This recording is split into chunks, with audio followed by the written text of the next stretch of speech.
since the beginning, I've had a dream of playing, Division I lacrosse or high-level Division III lacrosse, but I never really knew where I would end up.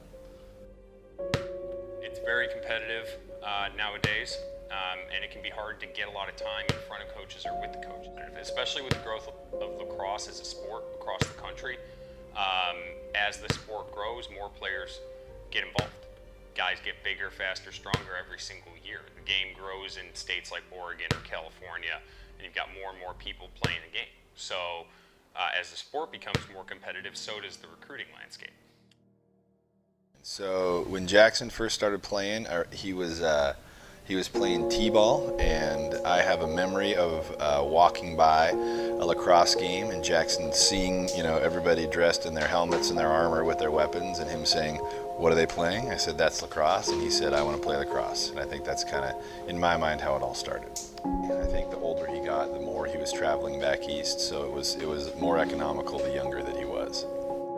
Before high school, I was back there a fair amount. I probably went back there 2 or 3 times a year for 1 to 2 tournaments at a time. And then after I started high school, it definitely ramped up.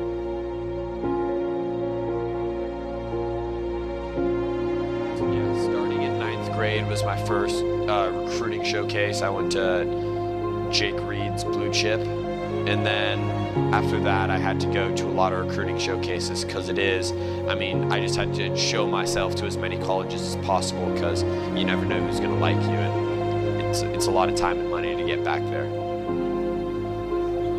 You got to keep in mind that these coaches are recruiting a number of players, and just because they've shown interest in you doesn't mean they're going to commit you, doesn't mean that you're going to make the team even if you do go to the school. It's much easier on the East Coast to get your name out there. So if you do have the talent, it's much easier to be found. Whereas if you might have the same amount of talent on the West Coast, you're going to have to put in a lot more work to be seen, to build relationships with coaches, and to kind of work your way into that scene.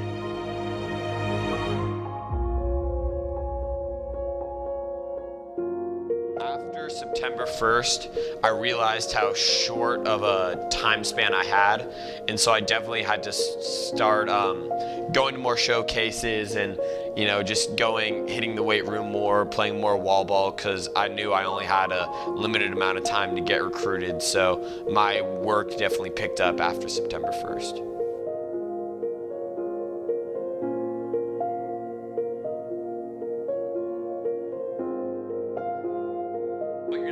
Work to get there.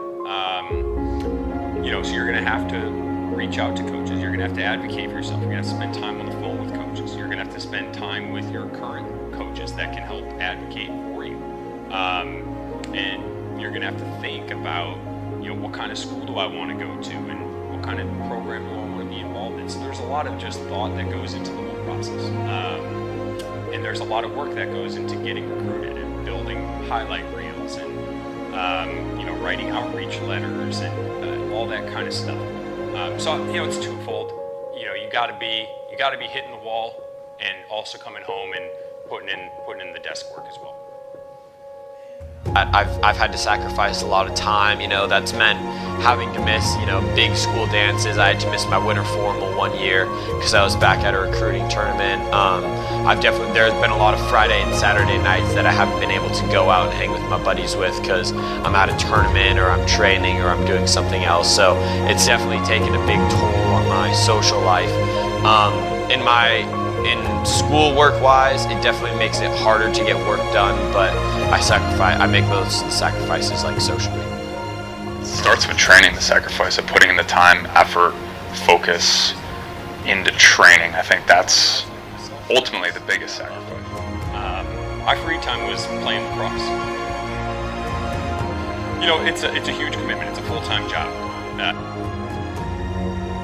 Your free time is going to be spent going on a run, hitting the wall, practicing, going to the gym, and working on getting better because, that's what you want to do.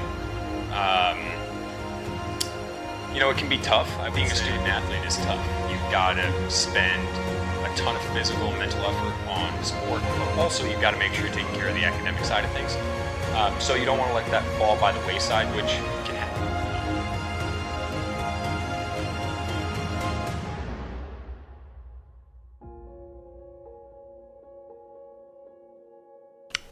There were probably like 3 or 4 colleges that I was seriously considering. Dartmouth was the main D1 that I liked, and then besides that, I was looking at some smaller D3 schools.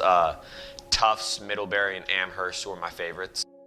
They saw me play at one tournament in particular, and then I went out to 2 of their prospect camps. So I knew I wanted Dartmouth from the second I drove up there for the first time. It just, something clicked, and I knew it was like, if there was a school that I could go to, it would be that school. It was just the atmosphere and the coaches and everything about it I really, really liked. So I knew Dartmouth was the one from the first time I visited. I couldn't be more pleased with how hard he tried, and we couldn't be more thrilled with the result. I think we feel fortunate. I think I speak for all of us on that one.